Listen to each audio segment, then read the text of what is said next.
Hello guys, how are you again a very warm welcome in अपनी पाठशाला। आप सभी का अपनी पाठशाला में बहुत बहुत स्वागत है। गाइस, एज यू नो कि हमने जो पियाजे, कोलबर्ग और वाइगोस्की की थ्योरी है वो ऑलरेडी पढ़ ली है और आपको पता ही है कि इसमें से 4 से 5 नंबर पक्के होते हैं, तो इसकी तैयारी करके रखिए। गाइस, जो जो वीडियो मैं डालती हूँ वो सारी इंपॉर्टेंट वीडियोज़ होती हैं और मैं उनको एक समरी के रूप में आपको दिखाती हूँ, जिससे आपको पूरा उसका बहुत ज़्यादा ना पढ़ना पड़े। ओके, तो जो जो मैं वीडियो में डालती हूँ आप बहुत ध्यान से देखिए, और अगर जिसने मेरी वीडियो नहीं देखी है तो वो प्लेलिस्ट में मेरी वीडियो को देख सकते हैं। तो गाइस चलिए हम अपना टॉपिक स्टार्ट करते हैं। सो गाइस, हमारा जो आज का टॉपिक है वो है चाइल्ड सेंटर्ड एजुकेशन, बाल केंद्रित शिक्षा। ये बहुत ही इम्पॉर्टेंट टॉपिक है और पेडागोजी में आपको इससे रिलेटेड क्वेश्चन जरूर मिलता है, ध्यान रखिएगा। मैं जो टॉपिक डाल रही हूँ आपके सीटेट में आते ही आते हैं, ये पक्की बात है, मोस्टली आते ही आते हैं। ठीक है, तो इसी का ध्यान में रखिए। मैं जो जो टॉपिक डाल रही हूँ, अब चाइल्ड सेंटर्ड एजुकेशन है, इसके क्वेश्चंस आपको पेडागोजी में देखने को मिलेंगे, राइट। तो चलिए इसके बारे में विस्तार से पढ़ते हैं। तो गाइस, हमारा टॉपिक ये देखिए, इसमें बाल केंद्रित शिक्षा के बारे में आपको अच्छे से एक्सप्लेन करती हूँ और ये बहुत ही ईजी है, बहुत ही ईजी लैंग्वेज मैंने ली है जिससे आप सबको समझ में आए। देखिए, प्राचीन काल में शिक्षा का उद्देश्य बच्चों के मस्तिष्क में मात्र कुछ जानकारियाँ भरना होता था। इस लाइन को ध्यान से देखिए, मात्र कुछ जानकारियाँ भरना होता था, किंतु आधुनिक शिक्षा शास्त्र में बालकों के सर्वांगीण विकास पर जोर दिया जाता है। देखिए, प्राचीन समय में क्या होता था, पहले समय में सिर्फ इतनी एजुकेशन दी जाती थी कि बच्चा वर्क करता रहे, मतलब इतनी एजुकेशन होती थी कि हम अपनी रोजी रोटी कमा लें, ठीक है, कुछ थोड़ी बहुत समझ आ जाए, इस टाइप की एजुकेशन दी जाती थी, ठीक है। पर आज की शिक्षा में क्या है, बच्चों की जो सर्वांगीण विकास पे ज़्यादा जोर दिया जाता है, मतलब एक कम्प्लीटली डेवलपमेंट उनका हो। देखिए, फिजिकली भी डेवलपमेंट हो, मेंटली भी डेवलपमेंट हो, मतलब बच्चों के सार्वगीण विकास पर जोर दिया जाता है, जिसके लिए बाल मनोविज्ञान की भूमिका सर्वाधिक इम्पोर्टेंट होती है, राइट। आगे देखिए, वर्तमान समय में बालकों के सर्वांगीण विकास के महत्व को समझाते हुए शिक्षकों के लिए मनोविज्ञान की पर्याप्त जानकारी आवश्यक होती है। इस जानकारी के अभाव में शिक्षक ना तो शिक्षा को अधिक से अधिक आकर्षक और सुगम बना सकता है, ना ही बालकों को विभिन्न प्रकार की समस्याओं के समाधान कर सकता है।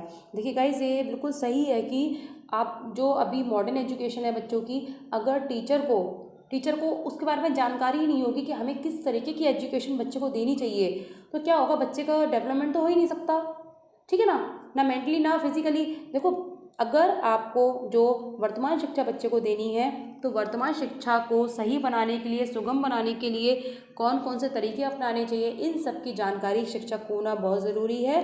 तभी इसी शिक्षा को बाल केंद्रित शिक्षा कहेंगे।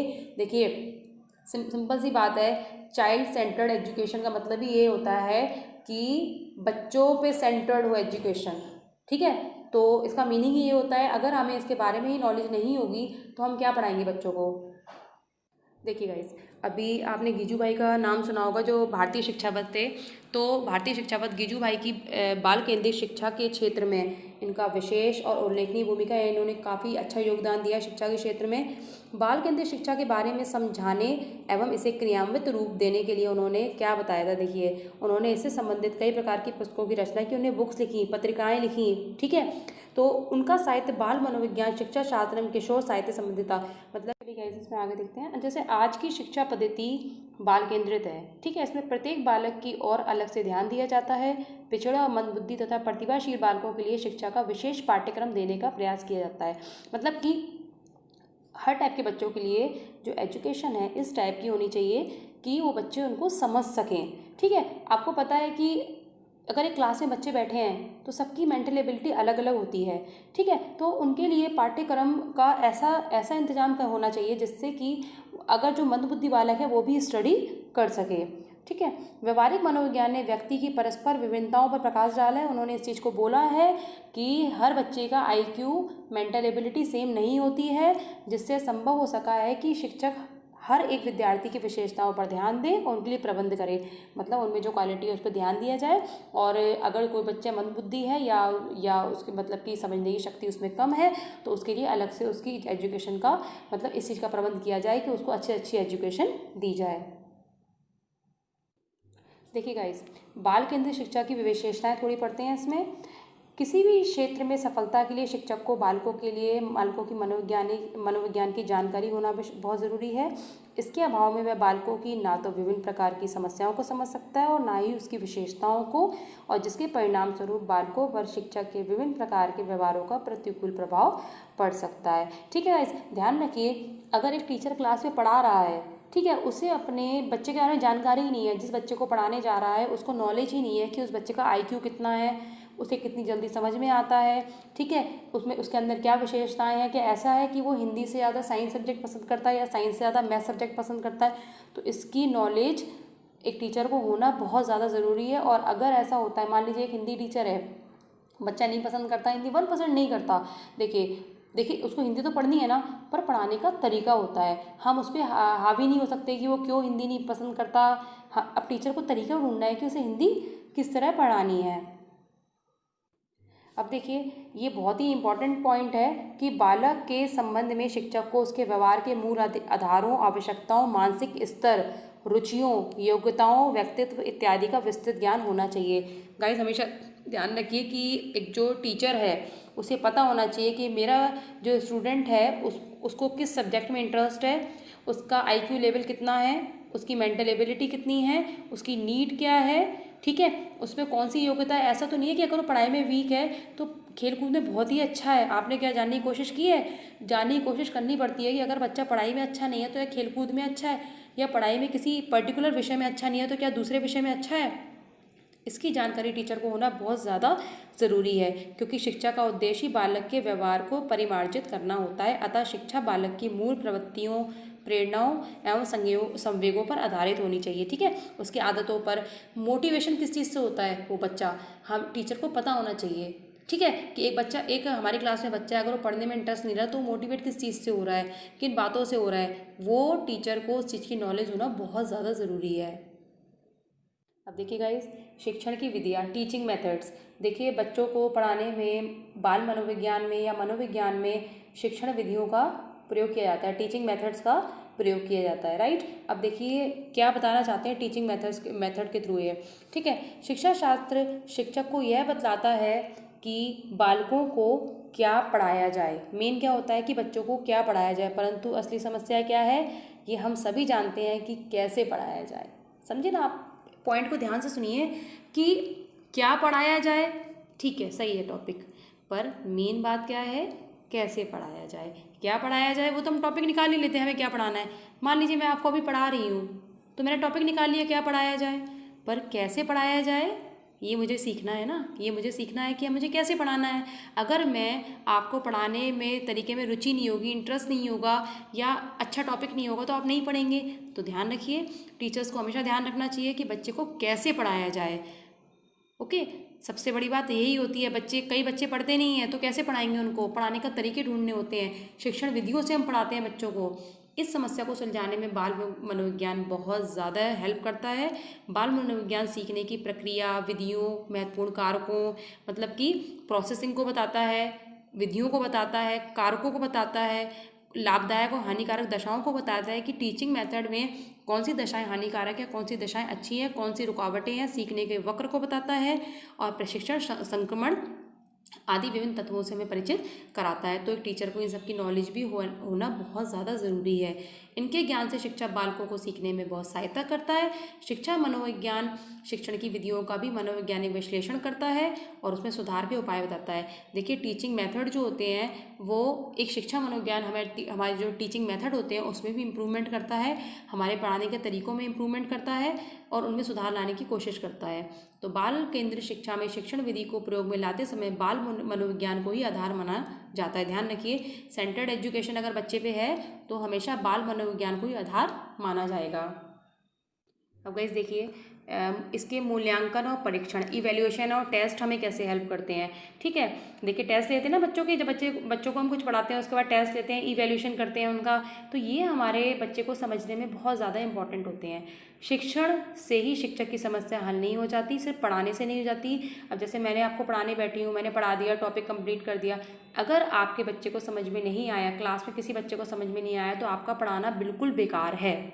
समझ रहे हैं मेरी बात आप? ठीक है, तो उसे बालकों के ज्ञान और विकास का मूल्यांकन परीक्षण करना होता है।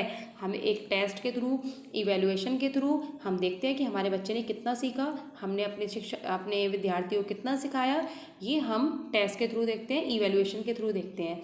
मूल्यांकन से परीक्षार्थी की उन्नति का पता चलता है, इवैल्यूएशन से हम बताते हैं कि बच्चे ने कितनी उन्नति की, कितना उसने सीखा। शिक्षा की प्रक्रिया में शिक्षक और शिक्षार्थी बार बार यह जानना चाहते हैं कि उन्होंने कितनी प्रगति हासिल की है और उन्हें सफलता मिली या नहीं मिली। ये सही बात है। एक टीचर भी और बच्चा भी इस चीज़ पे बहुत ध्यान देते हैं कि उनकी प्रोग्रेस कितनी है और बच्चों ने कितना सीखा या टीचर ने कितना सिखाया, इस चीज़ पे ज़्यादा ध्यान दिया जाता है। तो क्यों और उसमें क्या परिवर्तन किए जा सकते हैं, ये भी हमें पता होना चाहिए। इन सभी प्रश्नों को सुलझाने में मूल्यांकन के साथ साथ विभिन्न प्रकार के परीक्षणों और मापों की आवश्यकता भी होती है। ठीक है, इवैल्यूएशन के थ्रू हम देखते हैं कि हमारे बच्चे ने कितना सीखा और बच्चा ये सोचता है कि मैंने कितना सीखा और मेरा जो इवैल्यूएशन हुआ तो मेरा रिजल्ट पॉजिटिव था या नेगेटिव था, मतलब मैंने अच्छा किया या बुरा किया। अब देखिए गाइस, जो हमारा सिलेबस होता है, पाठ्यक्रम होता है, उसका क्या मतलब, वो कितना इफेक्ट डालता है एक चाइल्ड सेंटर्ड एजुकेशन में।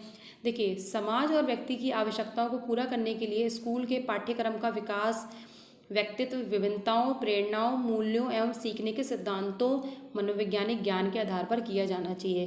कि गाइस ध्यान रखिए कि एक टीचर को हमेशा पता होना चाहिए कि हम बच्चे का जो पाठ्यक्रम बना रहे हैं वो उसके अकॉर्डिंग होना चाहिए, बच्चे के अकॉर्डिंग होना चाहिए। वो उसे कितना सीख रहा है, आप उस पर सीखने की कौन सी विधियाँ ले रहे हैं, बच्चों की विभिन्नताएँ कैसी हैं, उनका IQ कैसा है, इन सब के बारे में नॉलेज लेने के बाद पाठ्यक्रम को बनाना चाहिए। पाठ्यक्रम बनाने में शिक्षक यह ध्यान रखता है कि शिक्षार्थी की और समाज की क्या आवश्यकताएं हैं और सीखने की कौन कौन सी क्रियाओं से ये आवश्यकताएं सर्वोत्तम रूप से पूर्ण हो सकती हैं और विभिन्न परिस्थितियों में विभिन्न स्तरों पर कुछ सीखने की क्रियाएं वांछनीय हो सकती हैं, कुछ अवांछनीय हो सकती हैं। और यह निश्चित करने में शिक्षक को विकास की विभिन्न स्थिति का मनोवैज्ञानिक ज्ञान होना चाहिए। ध्यान रखिए, जो हम गाइस पाठ्यक्रम बनाते हैं, पाठ्यक्रम बनाने के बाद जो बच्चा उसके अकॉर्डिंग पढ़ता है तो वो कितना सीखता है, ठीक है, उसे कितना सीखा, उसकी कौन सी आवश्यकताएं पूरी हुई, ठीक है ना, और उसके सामने जो परिस्थितियां आई उसने परिस्थितियों का कैसे मुकाबला किया, जो उसने सीखा, इन सब चीज़ों का होना बहुत ज़्यादा ज़रूरी है। देखिए, सबसे लास्ट टॉपिक व्यवस्थापन एवं अनुशासन। ठीक है, देखिए आपको पता है कि अनुशासन एक क्लास में होना बहुत ज़रूरी है। अगर क्लास में अनुशासन नहीं होता है तो बच्चे की स्टडी ख़राब होती है। दूसरे अगर कुछ बच्चे शरारती होते हैं, कुछ बच्चे सीधे होते हैं, तो क्या होता है, कुछ बच्चे पढ़ने में ज़्यादा इंटरेस्ट लेते हैं, उनकी स्टडी भी ख़राब होती है।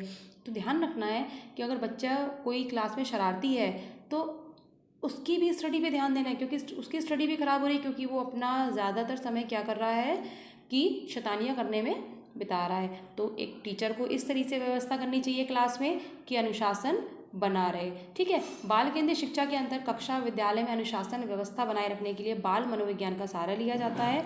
उदाहरण के लिए कभी कभी कुछ शरारती बालकों में अच्छे समायोजक के लक्षण दिखाई देते हैं। ऐसी परिस्थिति में शिक्षक को उन्हें दबाने के स्थान पर प्रोत्साहित करना चाहिए। ठीक है, जैसे मान लीजिए बच्चे हैं, शैतान है क्लास में, देखिए अगर आप उस बच्चे को मोटिवेट करोगे कि बेटा आप तो बहुत अच्छा करते हो, मतलब इस तरीके से मोटिवेट करोगे तो वो शैतान बच्चा भी वर्क करेगा, क्योंकि उसमें कुछ ऐसी क्वालिटीज़ हैं जो वो जल्दी सीख रहा है, राइट। तो उसको दबाइए मत, उसे प्रोत्साहित कीजिए। बाल मनोविज्ञान ही शिक्षक को बतलाता है कि एक व्यवहार भिन्न भिन्न व्यक्तियों में भिन्न भिन्न प्रेरणाओं के कारण हो सकता है और शिक्षक को उनके असली प्रेरक का कारण का पता लगाकर उसे अनुकूल व्यवहार करना चाहिए। देखिए आपके सामने बच्चा है, शैतानी कर रहा है क्लास में, कुछ बच्चे होते हैं, तो इसका मतलब ये नहीं होता कि हम उनसे हेट करें या उन्हें हर वक्त डांटें, नहीं। उन बच्चों को आपको किस तरीके से सही राह पे लेके आना है वो आपको पता है, किस लिए शैतानी कर रहे हैं वो, उन्हें क्या अच्छा लगता है, उस चीज़ से धीरे धीरे उनको उनके सही व्यवहार पे लेके आना होता है। तो गाइज ये थी चाइल्ड सेंटर्ड एजुकेशन। अगर आपको मेरी वीडियो अच्छी लगी हो तो आपसे हाथ जोड़ के रिक्वेस्ट है आप सभी से, प्लीज़ मेरे चैनल को लाइक सब्सक्राइब जरूर कीजिए और बेल आइकन को जरूर दबाइए, जिससे मेरे वीडियो की सारी नोटिफिकेशन आप तक पहुँचती रहे। तो guys thank you very much, आपने मेरी वीडियो को देखा।